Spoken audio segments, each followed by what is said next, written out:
India versus West Indies का भी test match खत्म हो चुका है और उसके साथ साथ ऑस्ट्रेलिया वर्सेस न्यूजीलैंड का भी तीसरा T20 था, वो भी खत्म हो चुका है और बड़ा इंटरेस्टिंग हुआ है। इंटरेस्टिंग इस लिहाज से था कि सिंगल हैंडेडली उनके कप्तान ने उनको मैच जितवा दिया ऑस्ट्रेलिया के और वो सीरीज जीत गए। और खैर न्यूजीलैंड ने पहले बैटिंग की, 48 रन बनाए जी टिम साइफर्ट ने, 26 रन बनाए जी माइकल ब्रेसवेल जो उनके कप्तान है, 25 रन बनाए नीशम ने, 156 पे नो आउट थे।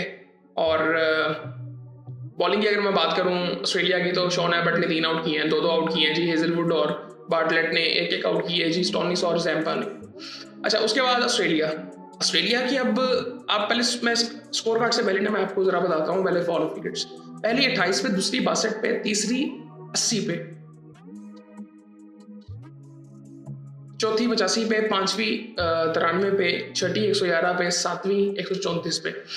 अब ये आपने देख लिया। अब जरा ना स्कोर कार्ड थोड़ा सा देखें। मिचेल मार्श ओपनर आया था और वो एंड पे 103 करके गया है। मतलब टारगेट जो था ना, इन्होंने टोटल 160 की है, 156 157 का टारगेट था और उसमें से 103 रन जो है वो उनके कप्तान के। उसके बाद जरा इनकी बैटिंग देखें।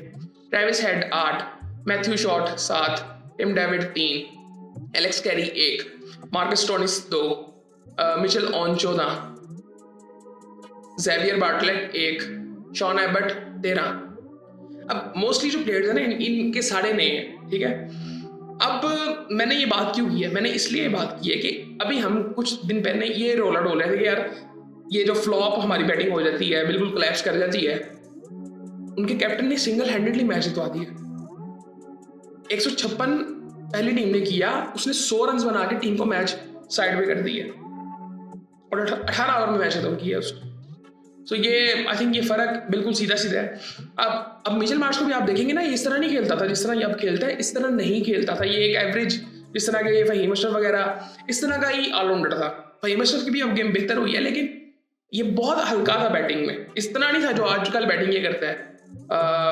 बॉलिंग की अगर थोड़ी सी मैं बात करूँ न्यूजीलैंड की, तो 4 आउट किए हैं जी जिमी नीशम ने, 2 आउट किए हैं जी डफी ने, बेन सीयर्स ने 1 आउट किया है। सो ठीक है, मतलब ऑस्ट्रेलिया की सीरीज जीत गई है बड़ी कंफर्टेबली और ये लोग इतनी कोई टेंशन लेते भी नहीं है।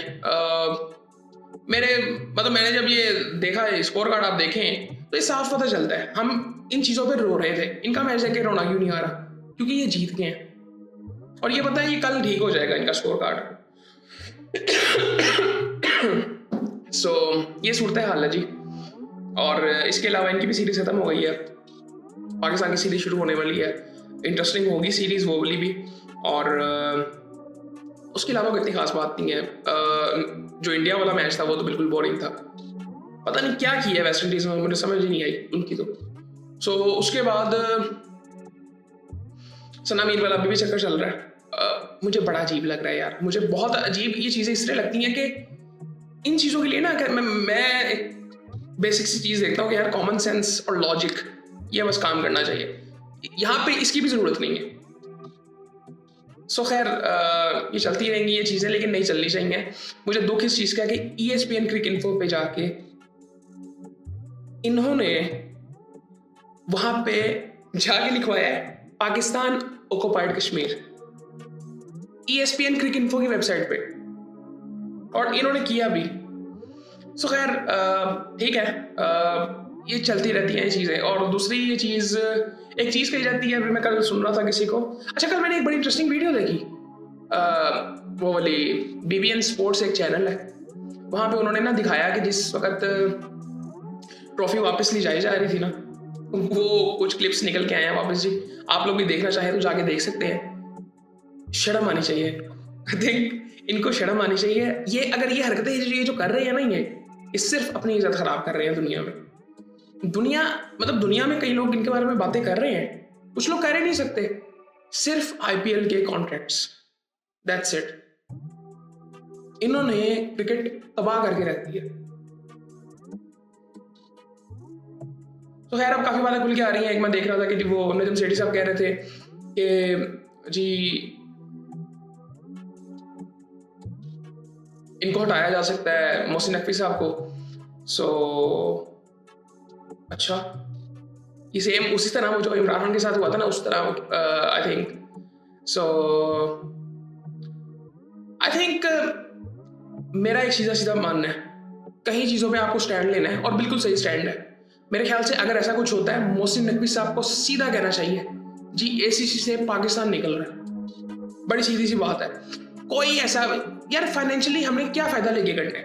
$15 मिलियन की बात है, ठीक है, $15 मिलियन अगर है भी बहुत, आपकी क्रिकेट क्या कर रही है? कुछ भी नहीं कर रही। आपके ठीक है नहीं होते, करवा लेंगे पाकिस्तान के बगैर, नहीं हो सकता। पाकिस्तान या इंडिया के बगैर एशिया कप का कोई चक्कर ही नहीं।